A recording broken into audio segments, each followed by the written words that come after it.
Margie even wrote it that night in her diary. On the page headed May 17th, 2155, she wrote, "Today, Tommy found a real book. It was a very old book. Margie's grandfather once said that when he was a little boy, his grandfather told him there was a time all stories were printed on paper. They turned the pages, which were yellow and crinkly, and it was awfully funny to read words that stood still instead of moving the way they were supposed to, on a screen, you know. And then, when they turned back to the page before, it had the same words on it that it had had when they read it the first time." "Gee," said Tommy, "what a waste. When you're through with the book, you just throw it away, I guess. Our television screen must have had 1,000,000 books on it, and it's good for plenty more. I wouldn't throw it away." "Same with mine," said Margie. She was 11 and hadn't seen as many telebooks as Tommy had. He was 13. She said, "Where did you find it?" "In my house." He pointed without looking because he was busy reading. "In the attic." "What's it about?" "School." Margie was scornful. "School? What's there to write about school? I hate school." Margie always hated school, but now she hated it more than ever. The mechanical teacher had been giving her test after test in geography, and she had been doing worse and worse until her mother had shaken her head sorrowfully and sent for the county inspector. He was a round little man with a red face and a whole box of tools with dials and wires. He smiled at her and gave her an apple, then took the teacher apart. Margie had hoped he wouldn't know how to put it together again, but he knew how all right, and after an hour or so, there it was again, large and black and ugly with a big screen on which all the lessons were shown and the questions were asked. That wasn't so bad. The part she hated most was the slot where she had to put homework and test papers. She always had to write them out in a punch code they made her learn when she was 6 years old, and the mechanical teacher calculated the mark in no time. The inspector had smiled after he was finished and patted her head. He said to her mother, "It's not the little girl's fault, Mrs. Jones.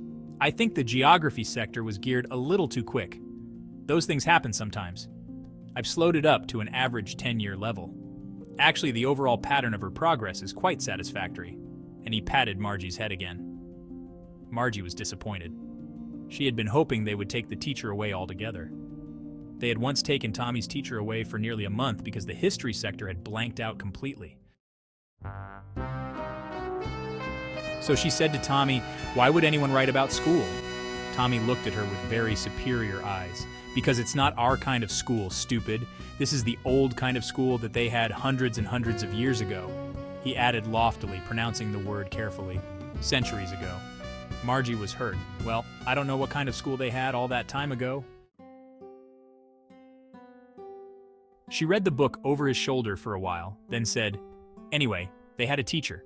Sure, they had a teacher, but it wasn't a regular teacher. It was a man. A man? How could a man be a teacher? Well, he just told the boys and girls things and gave them homework and asked them questions. A man isn't smart enough. Sure he is. My father knows as much as my teacher. He can't. A man can't know as much as a teacher. He knows almost as much, I betcha. Margie wasn't prepared to dispute that. She said, "I wouldn't want a strange man in my house to teach me." Tommy screamed with laughter. "You don't know much, Margie. The teachers didn't live in the house. They had a special building and all the kids went there. And all the kids learned the same thing? Sure, if they were the same age.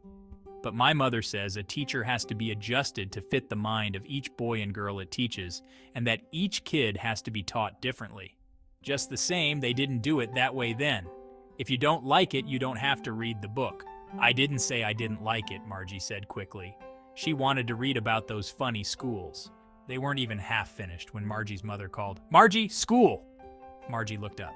"Not yet, Mama. Now," said Mrs. Jones. "And it's probably time for Tommy, too." Margie said to Tommy, "Can I read the book some more with you after school?"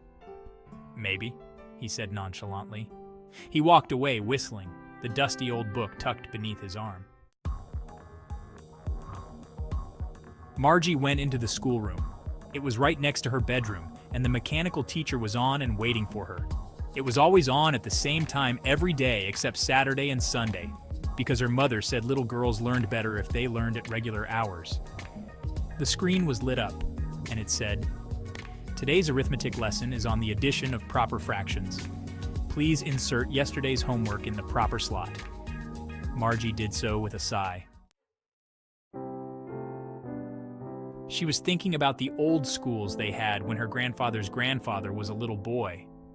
All the kids from the whole neighborhood came, laughing and shouting in the schoolyard, sitting together in the schoolroom, going home together at the end of the day. They learned the same thing so they could help one another on the homework and talk about it.